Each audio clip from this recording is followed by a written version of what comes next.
Merci beaucoup Alain Chamfort d'être aujourd'hui à Bordeaux. Vous avez sorti cette année un album qui s'appelle Le désordre des choses, ce qui est un très joli titre. Est-ce que vous pouvez nous expliquer l'idée derrière ce titre ?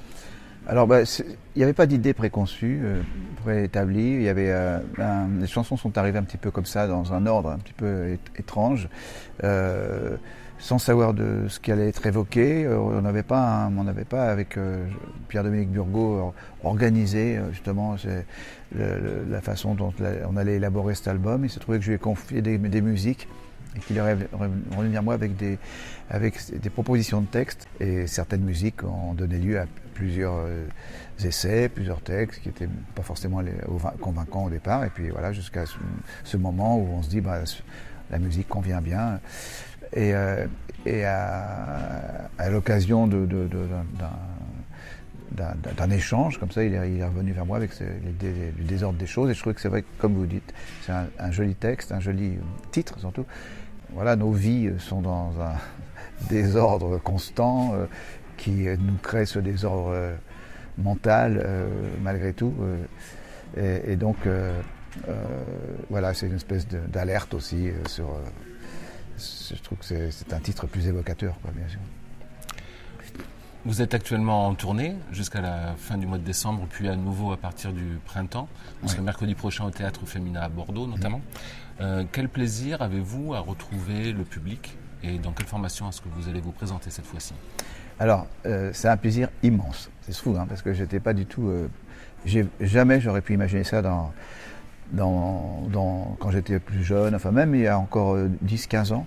Je faisais de la scène, bien sûr, j'en ai fait longtemps, mais j'avais pas cette approche qui est la mienne aujourd'hui, où j'ai trouvé un espace dans lequel je me sens bien. Et ça, il faut le temps pour ça. Il fallait déjà que j'ai un répertoire qui me permette d'être fier de le défendre et de me faire confiance aussi à moi et de considérer que ce sont des rendez-vous avec des gens qui vous aiment bien. Donc il y a tout de suite un climat apaisé. Je ne cherche pas à convaincre les gens, à leur matraquer la tête, etc. Il y a un truc qui se met en place comme ça, qui est plutôt dans le registre de l'émotion et de l'humour, parce que voilà, je fais des petites interventions. Et j'espère proposer une humanité, quoi. J'espère simplement passer un moment où les gens se disent qu'ils ont en face d'eux quelqu'un qui est finalement très très proche d'eux, mais sans démagogie, parce que j'aime pas ça, et en essayant d'être le plus possible, voilà, vrai, quoi, tout ce que je suis, mais dans un environnement qui est joli. Enfin, on a fait une esthétique qui est agréable à regarder. Le son, je suis très vigilant à ce que le son soit quand même de grande qualité, que les gens comprennent ce que je dis, que le texte soit mis en évidence, et dans une musicalité qui est la mienne, qui est ce que j'aime aussi, qui est ma participation quand même aux chansons. Donc tout ça fait que chaque élément qui participe à ce spectacle est proposé dans la mesure du possible, le mieux possible. Voilà. D'accord. Donc voilà, c'est un joli rendez-vous. D'accord. Vous êtes un musicien accompli, vous avez reçu plusieurs prix de piano, vous avez une formation classique. Vous êtes un compositeur très important dans l'histoire de la chanson française, on peut le dire. Votre nom est souvent associé à d'autres artistes, des auteurs, notamment de paroles. Et on sait assez peu, mais vous avez aussi été musicien de Jacques Dutronc, par exemple, sur J'aime les filles et les cactus et tous ces morceaux-là. C'est vous qui jouez sur le premier album de Dutronc. Oui, absolument. J'avais constitué un groupe qui s'appelait les Mots à l'époque, un groupe de rhythm and blues. Et nous avons été signés chez Vogue, qui était à la maison de disques de Jacques. Et Jacques avait fait son tout premier 45 tours, là, par contre sur lequel je n'ai pas participé, qui était Et moi, Mini Mini. J'ai mis un tic dans ma guitare et je ne sais plus quoi. Il y avait 4 titres. Et là, je n'ai pas joué, je ne le connaissais pas, Jacques. On s'est rencontrés à cette occasion-là. On fréquentait le même bar devant la maison de disques et tout. On est devenus copains. Et puis son disque Et moi, son 45 tours est sorti en même temps que de notre petit 45 tours des Mots. Les musiciens qui avaient participé à l'enregistrement de son disque étaient partis pour faire une tournée avec un autre artiste. Et il avait besoin de défendre ses chansons lors des émissions de télévision, etc. Et il nous a réquisitionnés, nous qui on faisait faire un disque mais il ne marchait pas. Et donc On l'a accompagné pour faire des émissions de télé, pour faire sa promotion pendant tout l'été 66. Et à la rentrée, au mois de septembre, comme le disque avait vraiment fonctionné très fort tout l'été, son directeur artistique, qui était Jacques Wolfson, a décidé qu'il fasse son premier album.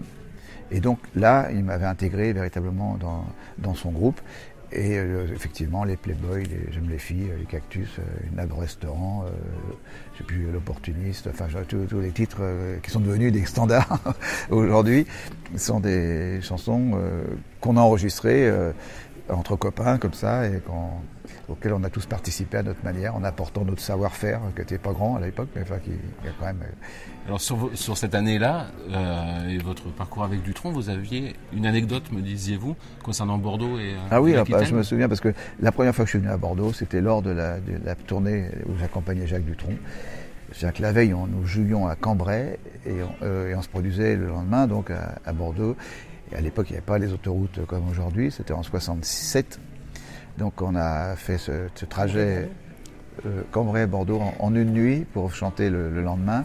On est arrivé, je ne dis pas en quel état, mais Bordeaux pour moi c'était une ville qui avait une résonance particulière parce que mon grand-père maternel était bordelais. Donc j'étais jamais venu encore à Bordeaux. Et en arrivant, je regardais cette ville comme par ailleurs quand j'allais en Bretagne les premières fois quand j'étais enfant. Mon père étant d'origine bretonne, voilà, ma mère était par son père bordelaise, donc il y avait une découverte de cette ville. En arrivant, on est en voyage toute la nuit et fatigant, on avait franchi un pont.